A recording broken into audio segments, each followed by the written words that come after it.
a heart that blesses God.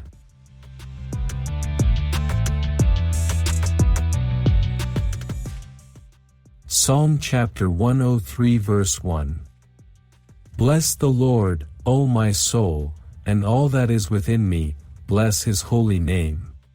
Mga awit, Kabanata 103, talata 1. Purihin mo ang Panginoon, o kaluluwa ko, at lahat ng nasa loob ko, purihin ang kanyang banal na pangalan. Bless the Lord with your whole being, for grace has restored what striving could never fix. Sa bawat paggising mo, alalahanin mong ang kabutihan ng Diyos ang dahilan kung bakit buo ka pa rin ngayon.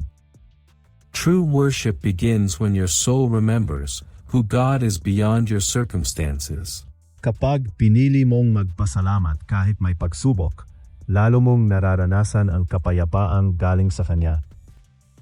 He forgives completely, not partially, erasing shame through Christ's finished work. Hindi ka na hinahatulan, sapagkat ang biyaya niya ang nagtatakip sa iyong kahinaan. He heals not only bodies, but wounded hearts and weary minds. May kagalingan sa presensya niya na umaabot hanggang sa pinakamasakit mong alaala.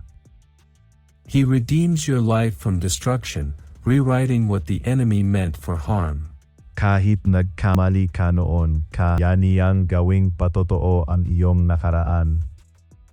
He crowns you with steadfast love, not because you earned it, but because He delights in you. Hindi ka alipin, kundi anak na minamahal at pinapahalagahan. He satisfies your desires with good things that truly fulfill. Ang tunay na kasiyahan ay hindi nakukuha sa mundo, kundi sa pakikipag-ugnayan mo sa Diyos. When you bless the Lord with your all, you live from gratitude instead of pressure. Sa biyayang ito, malaya kang sumamba ng may galak at buong puso. Salamat sa panonood. Kung na-bless ka sa video na ito, mangyaring huwag kalimutang mag-like at magkomento. Huwag mag-atubiling i-share sa iba na nangangailangan ng biyaya ng Diyos ngayon.